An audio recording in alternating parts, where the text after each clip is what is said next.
If we are ever going to get back to the old America, that's got to be the Democrats' part of the bargain. Stop coming up with radically new and often terrible ideas, and then in the next breath insist there be no debate about any of it.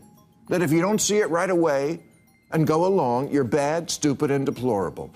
As if you were saying, duh, 2 + 2 = 5. Isn't that obvious? Yeah, it's obvious you can't add. You can't just say. On the latest episode of Real Time with Bill Maher, Maher delivered a sharp critique of the left's obsession with woke ideology. As the national divide deepens and America's future hangs in the balance, he argued that the country can't move forward unless the left abandons its woke crusade. The message was blunt, unapologetic, and hard to ignore. As it is so late in the game, let's just go right to the granddaddy of bargains now. The left will seriously quash all their loony woke, and the right will stop the slide into autocracy. That's really the only card left to play. Before the clip, I have to agree with Maher on this. If the left truly wants unity, it needs to step back from its obsession with woke ideology. This isn't about silencing progressives, but about recognizing how extreme wokeness is dividing people instead of bringing them together. The right isn't perfect either, but as Maher points out, much of today's dysfunction comes from the left's refusal to compromise. That's exactly what he highlights in the clip ahead. We have in America is conservatives think the liberals are insane, and they're not completely wrong. Now, I don't think most liberals are insane, but neither do they make it clear they disapprove of the ones who are, and their cowardice in not marginalizing their own crazies has been their downfall. I couldn't get Neil deGrasse Tyson, a genius scientist and preeminent scientific voice in the media, to agree that it was ridiculous for Scientific American and The Atlantic to be claiming that separating sports by sex doesn't make sense. Yes, it does. Actually, it makes perfect sense. Maher pulls no punches, arguing the woke left has drifted completely away from reality. What's more alarming, he says, is that even the so-called intellectuals, scientists, philosophers, and cultural voices have abandoned reason in favor of ideology. Common sense has been replaced by rigid dogma that falls apart under basic scrutiny. According to Maher, their arguments feel disconnected and illogical, yet they're constantly defended with twisted explanations meant to protect the narrative at all costs. His point is clear. When a movement trades reason for fantasy, it doesn't lead to progress. It leads to chaos disguised as virtue. A lot of stuff like that on the left, and when conservatives see it, they say, I'm sorry, we're just not going to go along with reinventing society, often pointlessly, even if we have to cancel democracy to do it. That's what they're saying. They see gender as only a construct and sex is assigned at birth, and they say, we're not doing that.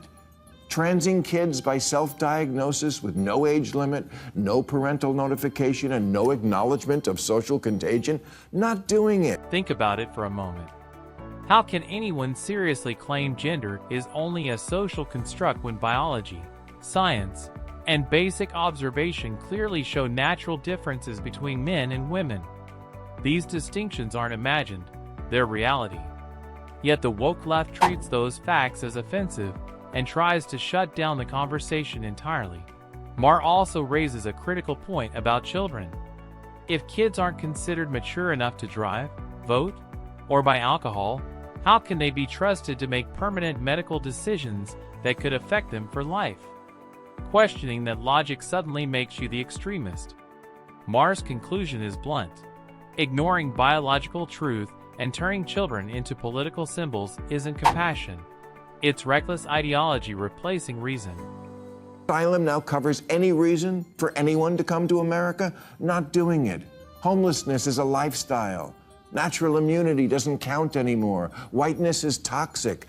This is in women's prisons. Welcoming the Intifada. We're not doing it. Maher doubles down with a ruthless rundown of woke issues the left urgently needs to abandon. None of them are complicated, and dropping a few sacred cows might actually help fix the problems they claim to care about. Take homelessness. instead of romanticizing it as a lifestyle choice or allowing sidewalks to become permanent encampments. Maher argues we should confront the root causes. Get people off the streets. Provide real housing, along with support for addiction, mental health issues, and financial instability. That's progress. Leaving people to deteriorate in tents isn't compassion. It's cruelty dressed up as tolerance. And it damages not only those living there, but entire communities. We're going to get back to the old America. That's got to be the Democrats' part of the bargain. Stop coming up with radically new and often terrible ideas, and then in the next breath, insist there be no debate about any of it. That if you don't see it right away and go along, you're bad, stupid, and deplorable. As if you were saying, duh, 2 + 2 = 5, isn't that obvious? Yeah, it's obvious you can't add. You can't just say Maher zeroes in on the woke mob, blasting them for relentlessly forcing their ideals on everyone else. His message is simple. Not everyone will think the same way, live the same way, or buy into the same beliefs, and that's perfectly fine. The real problem is the left's intolerance for disagreement. They demand total conformity. Meanwhile, most people remain grounded in reality, focused on society thriving, families prospering, and communities staying safe, not indulging every passing identity crisis or activist fad. Forcing people to participate in absurd social experiments isn't progress. It's authoritarianism disguised as compassion. Maher's point is clear. If the left wants credibility again, it must stop dictating how everyone else should think, live, or speak. Freedom means choice, not woke policing. Can't just say math is racist, queers for Palestine, looting is cool, healthy at any weight. If the men's football team played the women's team, it would be a tie. You can't just say. Bill drives home a point that should be obvious. You can't invent facts and expect society to go along with them. Facts aren't toys to be bent around ideology. They're rooted in reality, science, and logic. Truth doesn't change just because it offends feelings or clashes with a fashionable narrative. Yet the woke left often retreats into echo chambers where repetition turns fantasy into fact. Maher argues it's time to step outside that bubble and face the world as it actually is. Only then can honest debate happen and real solutions emerge. Progress built on delusion isn't progress at all. It's the fast track to abandoning reason and weakening society itself. But it doesn't make it true because you're not Harry Potter.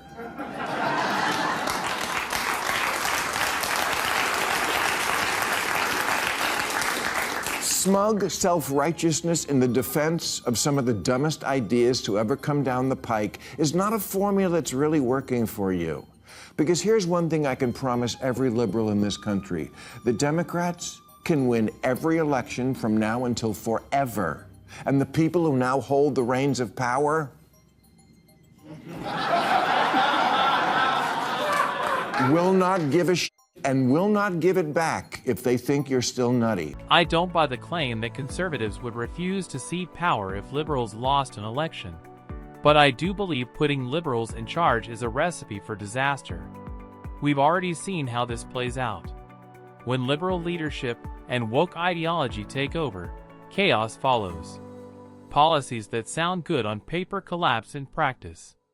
Virtue signaling replaces real solutions, and governance becomes driven by feelings instead of facts. If Americans want another round of that, that's their choice. But let's not pretend the consequences are unknown. We've already lived through years of woke governance, and the results were clear: inflation, division, cultural warfare, and weakened institutions. That's the legacy.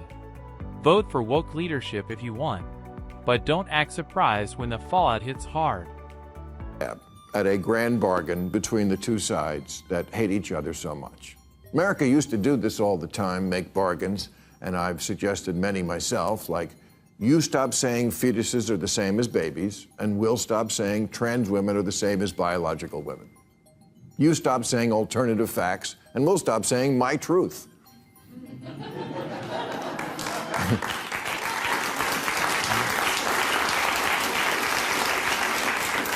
You stop saying thoughts and prayers, and we'll stop with the land acknowledgments. Let's be clear. One side of this debate is grounded in facts, the other in fantasy. A fetus isn't abstract. It's a living organism with a brain, organs, and the potential for life. Ending that life isn't just a choice. It's ending a human existence. That's entirely different from grown men competing in women's sports. These issues aren't comparable. One is about protecting the most vulnerable human life. The other indulges identity delusions that compromise fairness and biology. Ma's comparison misses the mark. Some debates simply don't belong in the same category. You admit there's no such thing as voter fraud, and we'll admit that getting a picture ID isn't really that hard to do. Stuff like that. America needs unity, but it can't be built on lies or fantasies. Both sides must face reality, embrace facts, and compromise on truth, not ideology. The left must drop woke delusions. The right confront its flaws. And together they must find common ground in reason and reality. Unity built on falsehoods is doomed.